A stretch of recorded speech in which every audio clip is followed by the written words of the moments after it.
Même si je pense que chaque génération a subi un peu ces aléas sociaux et sociétaux, nous on a vraiment même une projection à 10 ans qui est plutôt chaotique et du coup on réfléchit notre vie beaucoup plus à court terme et on se dit en fait la vie c'est maintenant et j'ai envie de faire mes choix et j'ai envie de kiffer la vie tout de suite et on est beaucoup moins prêt à faire des sacrifices en fait sur le présent pour pouvoir se dire je sais pas, peut-être que dans 20 ans je pourrais acheter ma baraque, avoir mon golden retriever et ma jolie femme avec mes 4 enfants et mon trampoline. Le Book Club avec Philippe Robichon sur Beurre FM.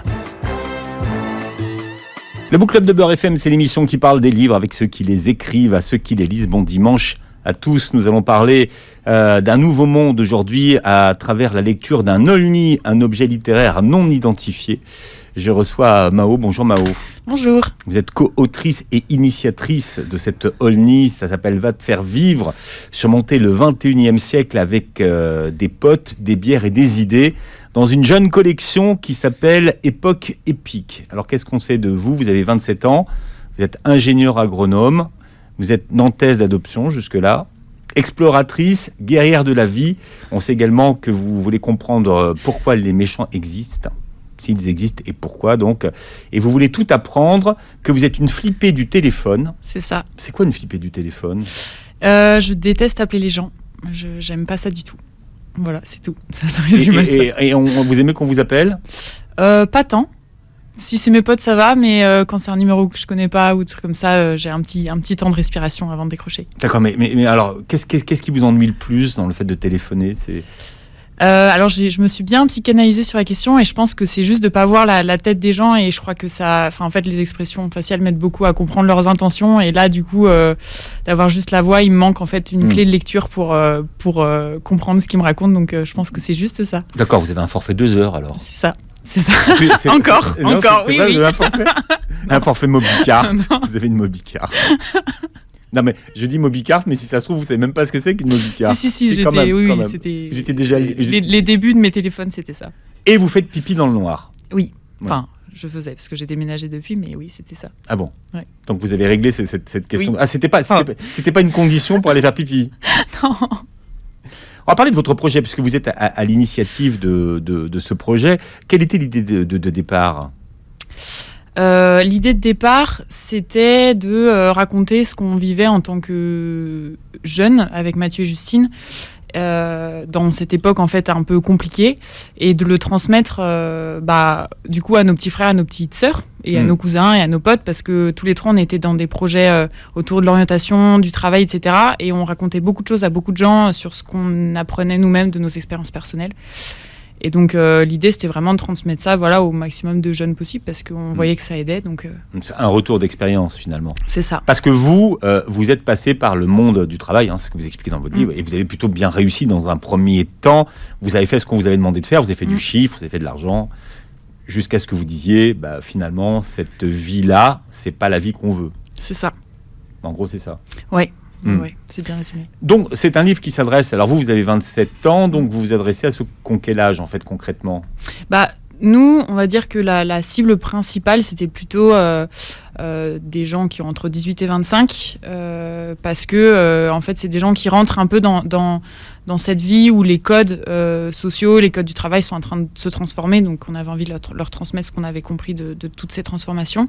Mais au final, des retours là qu'on a du bouquin, on se rend compte qu'il y a aussi beaucoup de parents qui lisent le livre parce que ça les aide à comprendre un peu mieux leurs enfants ou leurs petits-enfants ou les nièces et les neveux. Donc, j'ai l'impression que c'est les deux, les deux personnages. Ça tombe bien parce que c'est les parents qui achètent les livres. C'est ce qu'on se dit aussi. un peu plus. Ouais. Donc, c'est un projet que vous êtes mis à 3 à l'écrire. C'est plus d'1 an d'écriture, puisque vous avez profité du confinement, on va dire, pour écrire ce livre. Et moi, ce que j'aimerais comprendre, et surtout pour les gens qui nous écoutent aujourd'hui, c'est qu'est-ce qui a changé dans la façon dont votre génération fait ses choix de vie par rapport à la génération précédente, c'est-à-dire la génération de vos parents et de vos grands-parents. Qu'est-ce qui est fondamentalement différent ? C'est une bonne question qui a animé pas mal de discussions houleuses avec mon oncle la semaine dernière, le dimanche dernier. Je pense que pour moi, le point le plus important, c'est la projection dans le futur. dans le sens où même si je pense que chaque génération a subi un peu ces aléas sociaux et sociétaux, nous, on a vraiment même une projection à 10 ans qui est plutôt chaotique. Et du coup, on réfléchit notre vie beaucoup plus à court terme. Et on se dit, en fait, la vie, c'est maintenant. Et j'ai envie de faire mes choix et j'ai envie de kiffer la vie tout de suite. Et on est beaucoup moins prêt à faire des sacrifices en fait sur le présent pour pouvoir se dire je sais pas, peut-être que dans 20 ans je pourrais acheter ma baraque, avoir mon golden retriever et ma jolie femme avec mes 4 enfants et mon trampoline. Oh les clichés. Bien sûr. Ah les clichés.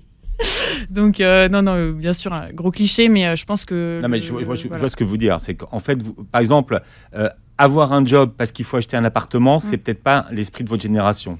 Avoir un CDI parce qu'on va avoir un crédit sur 25 ans, c'est peut-être pas ça qui vous anime. Ouais. Alors sur le côté de notre génération, pour moi faut mettre un peu un warning sur ça parce qu'il y a de tout en fait dans notre génération. On va pas essentialiser et tout le monde n'est pas comme ça. Non, bien sûr, mais j'ai l'impression que c'est une tendance quand même qui est de plus en plus prégnante chez les jeunes d'aujourd'hui, ouais. C'est sûr, on a aucun intérêt. Vu ce qu'on nous propose, comme futur, on n'a pas d'intérêt en fait à faire ça. Alors, ce qui a changé, parce que moi je travaille quand même un petit peu en entreprise, et les gens de votre génération que je rencontre, alors aujourd'hui, il y a quelque chose qui est très très important quand ils viennent travailler, qu'ils sont recrutés en entreprise, c'est qu'il faut qu'ils soient alignés avec leurs valeurs. Alors, ils vous disent clairement, non, là, ça va pas être possible. Alors, vous leur dites, qu'est-ce qu'il y a ? C'est le salaire. Ils disent, non, c'est pas aligné avec mes... Et ça, c'est quelque chose qu'on n'entendait pas avant. C'est pas aligné avec mes valeurs. Et deuxièmement, il faut que ce qu'ils vont faire, ça ait un sens. Donc ça, c'est aussi des choses qu'on n'entendait pas il y a 10 ans. Hein. Vous êtes d'accord avec ça ? Ouais, c'est sûr. Ensuite, je pense que... on est beaucoup en fait, c'est des termes qui nous parlent sans forcément qu'on définisse exactement c'est quoi nos valeurs ou qu'est-ce que ça veut dire avoir un truc qui a du sens. Mais oui, je pense que en fait, l'environnement extérieur est quand même assez anxiogène et du coup nous oblige chacun à creuser un peu qu'est-ce qui est important pour nous et quel monde en fait on a envie de creuser et du coup quel monde on a envie de construire. Et pour construire ce monde, en fait il faut justement qu'on soit solide et donc aligné avec ce qu'on pense et ce qui est important pour nous. J'espère l'environnement et le bien-être des êtres humains et autres êtres vivants. Et ça fait partie. Parce que vous par exemple, dans votre première partie de vie en entreprise, qu'est-ce qui correspondait pas à qui vous êtes, par exemple, dans le fait d'aller travailler tous les jours pour un salaire mensuel et en entreprise ? Alors moi, je pense que j'ai un parcours un peu particulier. Peut-être Justine aurait été plus affûtée là-dessus, dans le sens où moi, j'ai eu la chance de presque toujours travailler de manière très impliquée dans quelque chose avec lequel j'étais alignée. Moi, c'était plus un souci peut-être de personnalité où je suis indépendante et pour moi, juste le cadre salarié, c'est pas possible. Après, je sais que j'ai travaillé, par exemple, en tant que responsable de rayon chez Leclerc, où là, pour le coup, j'étais alignée zéro avec mes valeurs, mais je sais pourquoi j'étais là. Je savais pourquoi j'étais là. Et pourquoi vous étiez là ? Parce que j'avais besoin d'argent, tout simplement. J'avais besoin de sous et puis après moi j'adore apprendre et pour moi c'est essentiel de comprendre le monde dans lequel je vis et j'y connaissais rien à la grande distrie et donc moi j'ai vraiment fait ce boulot là en me disant en fait ce que je critique je vais aller le voir de l'intérieur, je vais aller comprendre ce qui se passe, je vais aller voir comment la grande distrie gère les déchets, comment elle gère son personnel et j'ai trouvé ça génial, j'ai adoré ça donc Vous avez adoré apprendre ou vous avez adoré la façon dont elle gérait ses déchets, le personnel ? J'ai adoré comprendre comment ça fonctionnait et voir les efforts qui étaient faits en interne sur certaines questions, voir les efforts qui étaient clairement pas faits et puis sortir surtout, arrêter ce job en me disant mais oui alors il n'y a pas que des monstres dans la grande distrie, dans ces boîtes-là, mais clairement moi c'est un système que je veux plus voir dans le futur, donc je vais essayer d'inventer autre chose. Pour supplanter à ce fonctionnement-là. C'est la question de votre livre. C'est quoi inventer dans le futur ? C'est ça. Et pour ça, il faut partir du passé. Pourquoi est-ce que c'est important de comprendre finalement ce qui s'est passé dans le passé pour inventer le monde de demain, alors qu'on sait, et vous l'expliquez très bien, vous citez Nassim Nicolas Taleb, qui est quand même the référence sur les signes noirs, que ça va peut-être pas se dérouler comme dans les plans.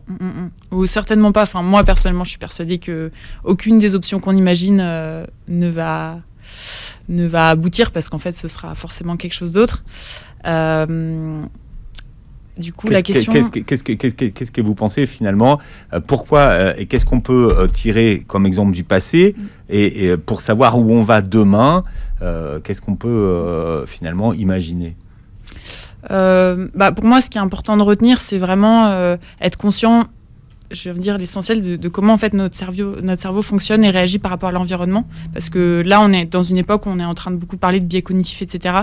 Et on se rend compte en fait qu'en tant qu'être humain, on n'a pas forcément les pleines manettes sur nos décisions parce qu'on est hyper soumis à des hormones ou des mécanismes cérébraux X ou Y.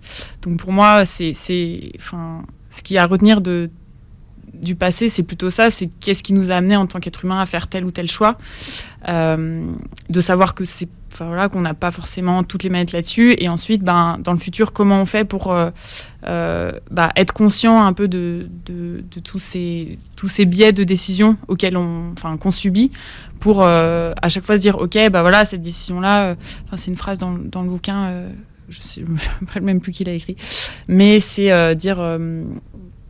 en fait, l'homme, il sait ce qu'il fait, mais il sait rarement ce qu'il fait. Et je pense que c'est vraiment ça qui est à retenir, c'est dire, soyons aussi conscients des conséquences, même si on apporte des solutions, soyons conscients des conséquences que ces solutions qu'on veut mettre en place vont avoir, quoi. Quand on prend, par exemple, les grandes surfaces, les hypermarchés dans lesquels vous avez travaillé, vous dites que vous ne voulez pas de ça pour le monde de demain, pour le monde du futur, mais qu'est-ce que vous voulez à la place, finalement, à la place des hypermarchés? Eh bien, ce que je vais répondre des bateaux n'est pas très original. Du local, de l'accessible financièrement pour le plus grand nombre. Donc, il n'y a pas que à jeter dans la philosophie de l'hypermarché. Je pense que, à la base, je me dis que c'est quand même un outil social qui est chouette. Mais ensuite, comment on le remet dans quelque chose de plus durable. Donc, par exemple, hier, je suis allée faire des courses et ma petite sœur adore les courgettes. Et je me dis, en fait, non, aujourd'hui, dans les supermarchés en France, il devrait pratiquement plus y avoir de courgettes début décembre parce qu'en fait, en France, ça ne pousse presque plus. Donc, juste raisonner l'alimentation et comment on la distribue sur des choses beaucoup plus ancrées dans la réalité de la nature, quoi. Encore une fois, ça, c'est votre spécialité, finalement, aussi. C'est votre expertise. Oui. Même si vous discutez beaucoup du mot expertise aujourd'hui. Aussi, ouais. Pourquoi? Parce que ce mot expertise, on l'emploie trop aujourd'hui? Ou mal? Je sais pas si on l'emploie trop ou mal, mais je pense qu'il peut faire peur à beaucoup de gens, et je pense aussi à beaucoup de jeunes, surtout. Parce que, en fait, je vois bien, même moi, en tant que diplômée d'ingénieur en agronomie, je suis sortie de mon école en me disant, mais en fait, je suis expert en rien du tout, je me rappelle rien de mes cours, je ne sais rien faire. On a cette impression-là, et j'ai le même discours de gens qui sortent d'école de commerce ou autre. Et du coup, on se dit, vu que je me sens pas expert, je suis pas légitime, et je me dénigre dans ce que je sais faire ou pas. Donc je dirais plus que, on a abordé ce thème dans le livre, pas pour dire l'expertise c'est nul et il en faut plus, c'est plus pour dire c'est trop cool, mais en fait il y a aussi autre chose qui arrive, qui existe, et ça c'est hyper valorisant. C'est chouette aussi d'avoir plein de connaissances dans plein de domaines et de faire des connexions là-dessus sans être l'expert de X ou Y chose. Et il y a plein d'intelligence, puisque vous relevez le système des 11 intelligences multiples de Garner d'ailleurs. C'est ça. Ça parle à votre génération? Ouais, carrément, parce que je pense que, alors je relie ça aussi un peu à l'explosion d'Internet, mais on est de plus en plus à apprendre par nous-mêmes. Je vois moi-même ou Justine ou Mathieu, mais j'ai appris la guitare l'année dernière et j'ai appris essentiellement grâce à Internet. Et du coup, en e-learning ou pas des tutos, des vidéos, ouais. C'est ça essentiellement. Et puis après. Et du coup, je pense qu'on a de plus en plus d'espace pour explorer nos différentes formes d'intelligence, parce qu'on se crée des lieux d'apprentissage ailleurs qu'à l'école. Et donc, du coup, pareil, parler de ces formes d'intelligence-là, ça nous permet d'ouvrir un peu les fenêtres et de dire, toute forme d'expression de l'intelligence est à valoriser et chouette, et à exprimer aussi. Voilà, et un livre pour réfléchir sur le monde de demain. Je reçois Mao aujourd'hui, qui est co-autrice de Va te faire vivre, sous-titré Surmonter le 21e siècle avec des potes, des bières et des idées, dans la collection Époque épique. Est-ce que vous devez placer un mot aujourd'hui dans l'émission ou pas ? Vous avez fait un pari ? J'ai pensé à ça ce matin, mais je me suis dit non, on va pas. Parce que sinon, je vais le repérer. J'essaie de repérer le mot que vous devez placer dans l'émission. C'est beurre salé. Beurre salé. Alors on parle de galettes ? On peut. Ouais, si c'est nantais, ouais, pas mal ça. Beurre salé. On peut faire caramel au beurre salé, par exemple. On peut faire des choses comme ça. Bon, c'est le livre de 3 Nantais, vous l'avez compris. Vous vous êtes rencontrés autour d'un projet d'économie circulaire avec des maraîchers, c'est ça ? Alors non, moi j'ai bossé sur ce projet-là quand j'étais à Toulouse, mais nous on s'est rencontrés avec Mathieu et Justine. En fait, on était tous les 3 dans le milieu associatif nantais et tous les 3 dans des projets autour du travail, de l'orientation et de l'écologie. Et en fait, voilà, on faisait les vases communicants de nos projets. Et puis, quand on a eu l'opportunité d'écrire un bouquin, on s'est dit en avant Guingamp. La Bretagne, toujours. C'est peut-être ça que vous deviez C'était passer. Ces mots-là. Moi, je suis sûr. Alors là, je suis pas mal. Alors là, en avant Guingamp. Voilà, on salue tous ceux qui nous écoutent à Guingamp. On a beaucoup d'auditeurs à Rennes, donc c'est pas très loin finalement.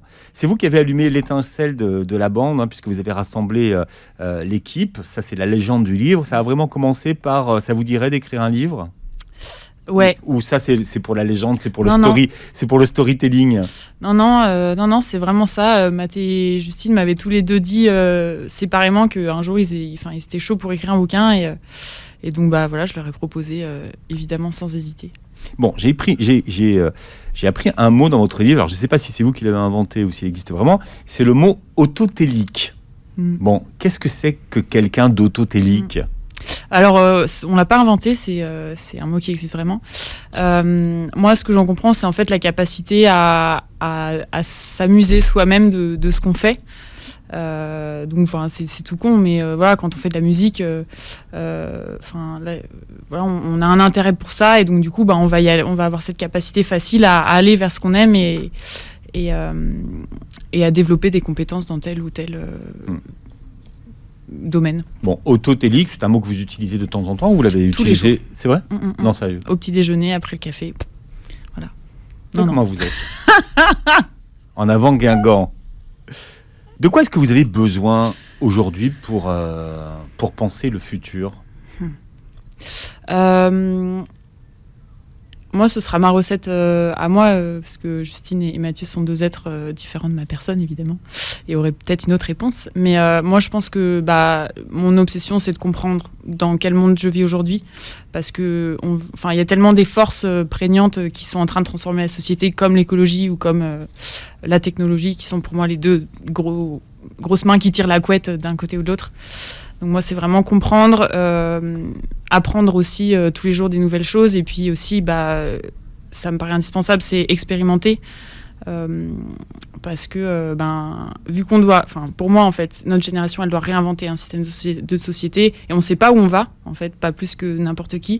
Et pour ça, faut qu'on essaye des choses, faut qu'on se plante, faut qu'on tire les leçons de ce qu'on a appris. Donc apprentissage et expérimentation, pour moi, c'est mes 2 piliers, quoi. Vous dites qu'on ne savait pas, on sait pas où on va, mais ces grands qui sont en train de penser le monde et les grands qui sont dans les technologies, les Google et toute la bande, ils ont une idée d'où on va dans 10 ans, eux. Ils ont leur idée d'où ils veulent aller dans 10 ans. Après, moi, je me considère un peu comme la Suisse dans tous ces champs de pensée-là, que ce soit les écolos collapsos ou les technophiles radicaux. Mais pour moi, le futur, en fait, ça va être une fusion entre ces modes de pensée-là. Donc c'est pour ça que, en tout cas, j'ai l'impression qu'en tant qu'humanité, on ne sait pas vraiment où on va. Il n'y en a pas il y a pas une des 2 forces qui va gagner sur l'autre, en fait, d'après vous. Moi, je pense pas, parce que je pense que en fait, la réalité environnementale va contraindre le monde technophile, comme le monde technophile va contraindre les écolos engagés que nous sommes. Et en fait, qu'on le veuille ou non, la réalité va être façonnée par les différentes visions de chacun. Quelque part, je pense que j'ai hâte de voir ce que ça va donner, parce que je pense qu'il y a des trucs de fous qui vont émerger dans le bien comme dans le pas bien, mais ça va être extraordinaire. Comme vous dites, il y a ceux qui ont envie de demain et ceux qui ont peur d'aujourd'hui. Voilà, il faut faire la synthèse de ces deux mondes. Il y a même ceux qui sont largués par rapport au monde d'aujourd'hui, et qui ne le comprennent pas, finalement. Ouais. Il y a cette image, vous posez une question, quel est le point commun entre un âne, votre frère et Google ? Alors finalement, quel est le point commun ? Le point commun ? Il n'y en a pas beaucoup. Il n'y en a pas beaucoup, Il n'y en a pas tant. Et quel est celui qui impacte le plus le monde, alors ? Aujourd'hui, de manière concrète, clairement, je dirais pas que mon petit frère a un impact majeur sur la société. Je penserais plus à Google. Mais vraiment, si mon petit frère pouvait avoir plus d'impact, ouais, ce serait chouette. Je pense que le monde serait pas mal. Et si vous êtes dans un petit village des Andes ? Je pense que l'âne serait d'un vif secours. C'est ça, finalement. Vous consacrez un chapitre à l'école d'aujourd'hui. Cette école d'aujourd'hui. Vous n'êtes pas tendre, finalement, avec l'école qui fait de la pâtisserie. Ouais, alors moi, très honnêtement, vu que ça fait maintenant 5 ans que je suis sortie un peu des études, je me dis que je suis probablement peut-être déjà larguée sur les changements qui existent par rapport au mode d'apprentissage après de retour de mes amis instituteurs. Malheureusement, j'ai l'impression qu'on est quand même au stade mammouth au niveau de l'éducation nationale. Toujours. Donc c'est la lourdeur, quoi. La lourdeur infinie, de passer des heures encore en classe à apprendre des trucs, de stresser des jeunes sur des compos ou moi j'appelle ça des compos, mais des contrôles ou des partiels. Enfin, ça n'a plus de sens aujourd'hui, quoi. Et malheureusement, j'ai aussi d'autres amis qui travaillent dans l'éducation nationale et qui sont un peu des militants de l'éducation, et eux, ils rament à mort pour essayer de faire changer les choses.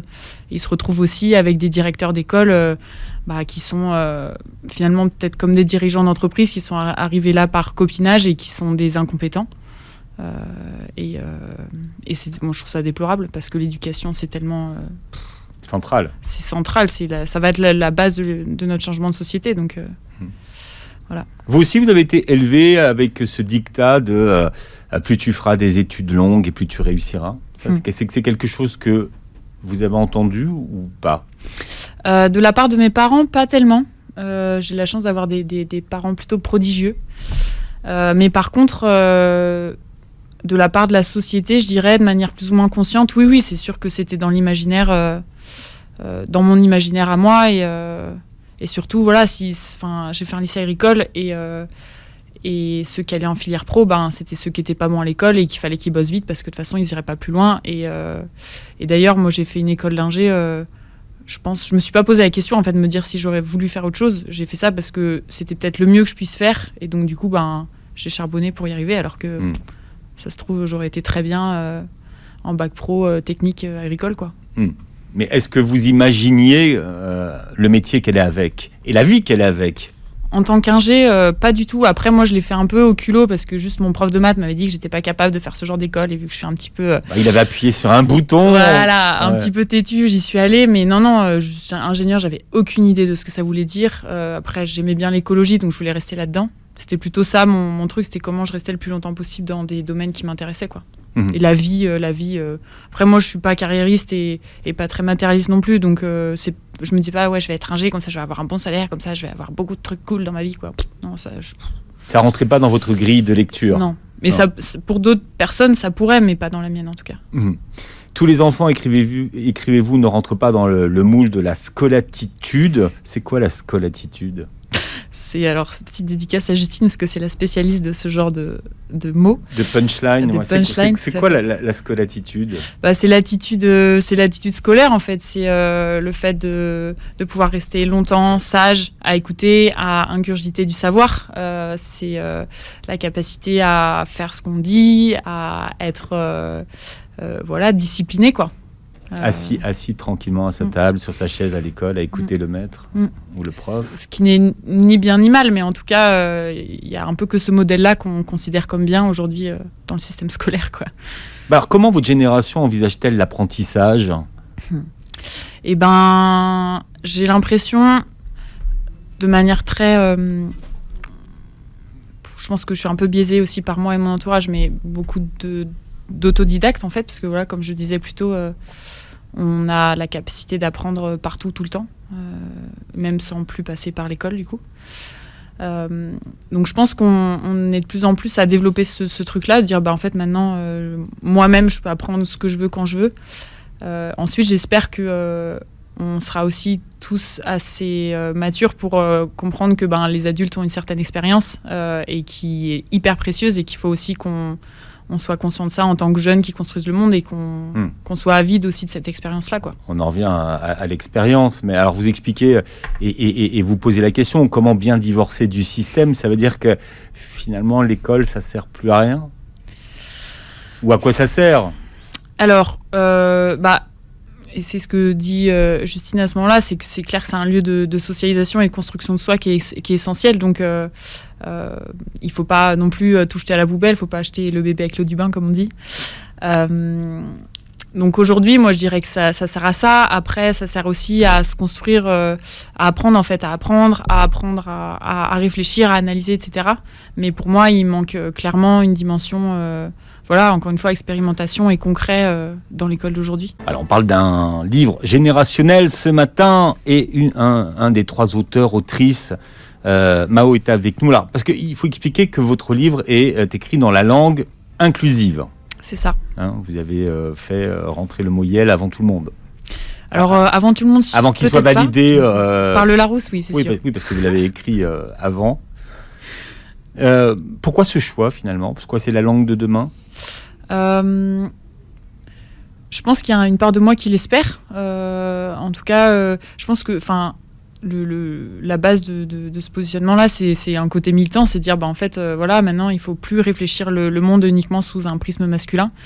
Et du coup, vu que c'est finalement un mode de langage qui est assez nouveau, on sait que tout le long, le lecteur va être potentiellement interpellé par les tournures. Par les tournures, c'est ça. Par les tournures, les accords, les nouveaux mots. Là, il y a Mathieu, Justine, Mao. Donc, ça fait 2 filles et un garçon. Donc, ça donne quoi ?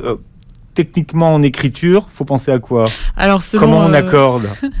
Selon nos règles, pas validées par l'éducation nationale, en fait, juste étant donné qu'il y a 2 personnes féminines par rapport à une personne masculine, on prend en compte que du coup c'est le féminin qui l'emporte, tout simplement. Et ça aurait été l'inverse si j'avais écrit avec Mathieu et Jean-Michel. Alors on le voit dans votre génération, la question qu'il faut se poser, et on en parlait tout à l'heure, c'est qu'est-ce qui est important pour toi dans la vie, tout en sachant que ça peut quand même évoluer cette question au cours de la vie. Vous, qu'est-ce qui est important pour vous aujourd'hui, Mao ? Pour moi, je pense que c'est un peu mon fil rouge, j'ai l'impression, mais c'est d'apprendre des choses, de rester toujours curieuse, et surtout en fait, moi, je pense ma ligne de conduite personnelle, c'est d'essayer d'être la meilleure personne pour moi, pour les gens qui m'entourent et pour le monde en général. C'est ça qui est important pour moi dans la vie. D'accord. Tous les 3, vous partagez cette vision du monde, cette même vision du monde, ou pas du tout ? Vous êtes complètement opposés ? On n'est pas opposés, mais c'est ça qui est, pour moi, qui a été super intéressant dans l'écriture du bouquin, c'est qu'en fait, on a un socle de valeurs qui est commun. Par contre, on a une manière de l'exprimer chacun qui est différente. Donc voilà, moi, je me considère un peu comme la Suisse dans mon positionnement par rapport au futur. Mathieu, ça va être le radical qui aime bien donner des coups de poing et réveiller les gens. Justine, ça va être l'hyper créatif qui aime bien donner envie et mettre des paillettes dans la vie des autres. Donc on a une vision commune, mais des manières de vouloir atteindre cette vision qui est différente. Alors, il y a cette question centrale qui est la question de l'argent. Quel est votre rapport à l'argent aujourd'hui, et l'argent, à quoi ça sert ? Alors, mon rapport à l'argent, moi, personnellement, il est plutôt pas ouf, j'ai l'impression, parce que j'ai toujours peur de manquer de sous, personnellement. Alors que j'ai pas du tout été élevée dans une famille où on en manquait, Mais du coup... Vous avez peur de manquer d'argent? Ouais. Ouais, parce que pour moi, en fait, personnellement, là, c'est vraiment une expérience personnelle, mais je l'attribue à la liberté, c'est-à-dire que si j'ai des sous de côté, en fait, je peux faire ce que je veux de ma vie, et le jour où j'ai plus ces sous-là, en fait, je vais être dépendante du fait d'avoir un travail régulier. Aller chez Leclerc. C'est ça.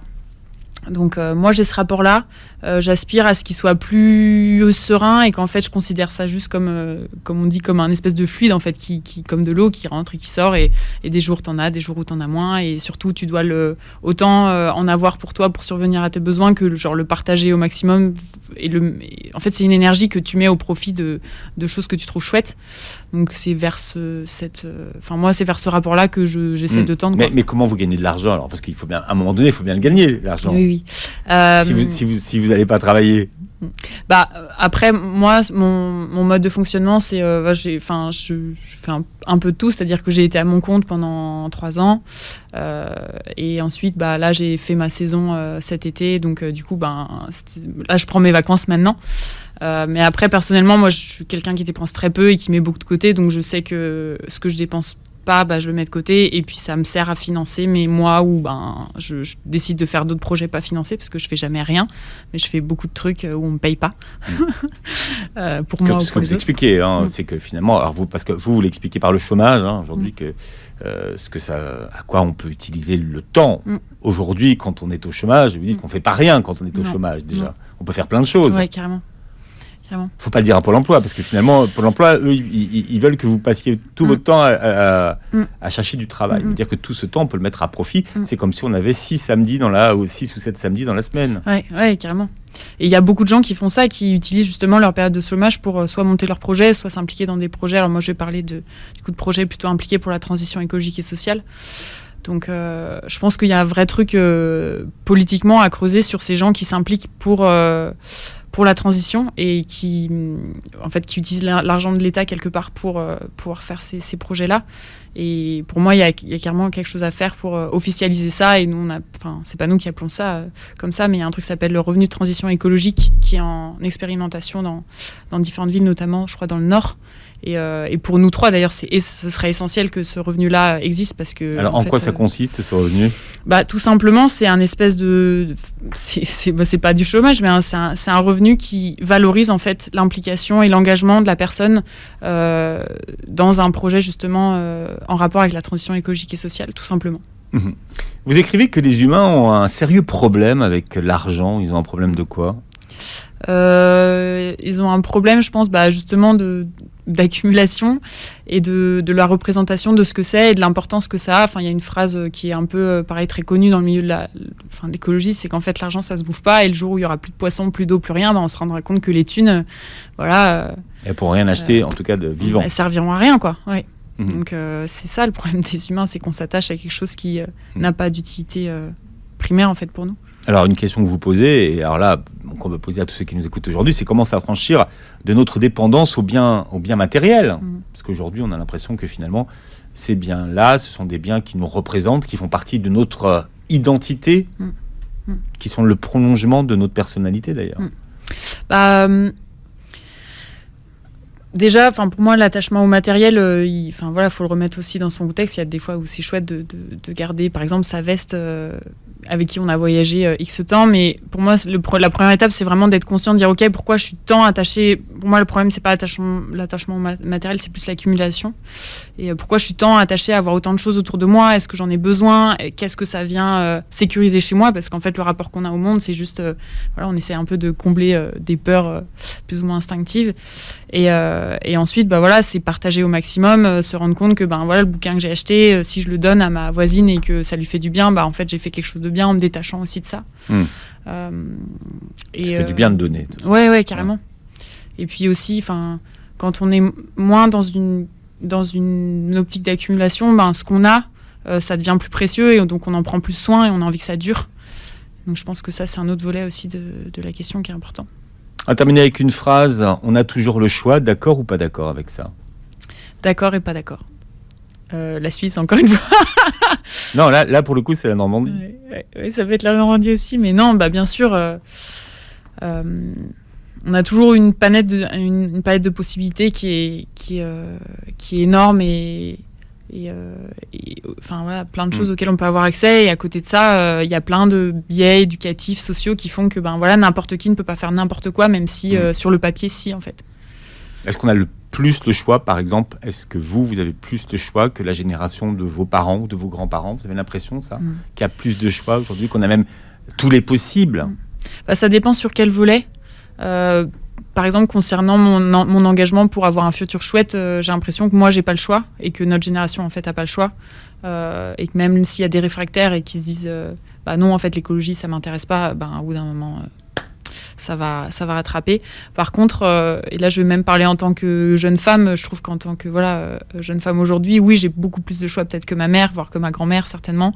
Et voilà, de choix de carrière, de choix de posture. Est-ce que j'ai envie d'être chef d'entreprise ou pas? Est-ce que je veux faire de la couture ou du bricolage?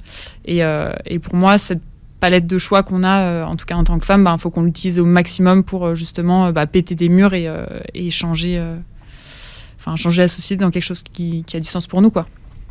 Bon, Mathieu, Justine et Mao, qui était notre invité ce matin, ont écrit « Va te faire vivre », surmonter le 21e siècle avec des potes et des bières et des idées. L'éditeur, c'est Époque Épique. Alors, je vous laisse le choix. On se quitte avec soit Hervé Villard, Caprice et Philly, ou alors on se quitte avec Naps, la kiffance. C'est comme vous voulez. Je sais, c'est pas facile, parce que les deux sont bien. C'est à moi de choisir. Bah oui, c'est pas. Sinon, moi, je fais choisir, mais je suis pas sûr que je fasse le même choix que vous. Eh bien, moi, je vais évidemment je fais une dédicace à Mathieu pour ça, et je vais choisir la kiffance. Bon, voilà. Et c'est Naps. Pourquoi la kiffance? Parce que c'est une chanson qui l'a beaucoup fait, qui l'a pas mal fait réfléchir sur le fait qu'en fait la kiffance telle que Naps l'a décrit aujourd'hui, elle est pas possible, et il faut qu'on invente une autre forme de kiffance. Voilà, le poteau Nabil, Naps, passez un bon dimanche, c'est Beurre FM.